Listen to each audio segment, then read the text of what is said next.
சையதுனா Abu Bakr Siddique ரலியல்லாஹு அன்ஹு, சையதுனா Umar இப்னுல் கத்தாப் ரலியல்லாஹு அன்ஹு ரெண்டு பேருக்கும் போட்டி என்னவென்றால், அவர்களை நான் முந்த வேண்டும். அபூபக்கரை நான் ஒரு முந்துகிற வாய்ப்பு கிடைத்தால் இன்று முந்துவேன் என்பார் ஹஸரத் உமர். உமர் ரலியல்லாஹு அன்ஹு அவர்கள் முந்தும் வாய்ப்பை அபூபக்கர் சித்திக் கொடுப்பதே இல்லை. எந்த விஷயத்தில்? இந்த மார்க்கத்திற்காக செலவு செய்கிற விஷயத்தில், பணங்களை கொண்டு கொடுக்கும் விஷயம். இந்த தீனின் வளர்ச்சியும் உயர்வும் எதனால் எல்லாம் கிடைக்குமோ அந்த பொருளை தூக்கி வரும்போது நினைப்பாராம் உமர், இன்றைக்கு நான் அபூபக்கரை முந்தி விடுவேன் வாய்ப்பு இருந்தால். ஹஸரத் அபூபக்கர் ஆல்ரெடி ரசூலை இன்னும் கொஞ்சம் வேகமா வந்து முந்திடுவாங்க. இவர்களை விட கூடுதலான நிலையில் அவர்கள் நடந்து கொள்வார்கள். போட்டி என்பது நலவு செய்வதில் இருந்தது.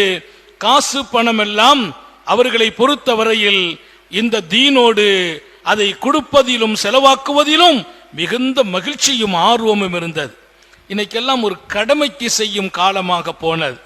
மார்க்கத்திற்காக, மார்க்கத்தின் பணிகளுக்காக, நல்ல காரியங்களுக்காக செலவு செய்வதில் பல பேருக்கு விருப்பம் வருவதில்லை.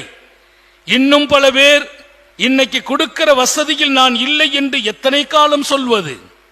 கொடுக்கும் நிலை இன்றைக்கு வருவது. கொடுங்கள் கொடுக்கப்படுவீர்கள் என்றார்கள். கொடுங்கள் கொடுக்கப்படுவீர்கள்.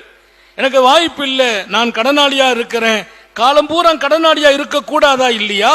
நீ கொடுக்கிற போது அல்லாஹ் கொடுக்கும் இடத்தில் உன்னை வாழ வைப்பான். கடன் காணாம போயிடும், கடன் எப்போ நிறைவேறிவிடும்.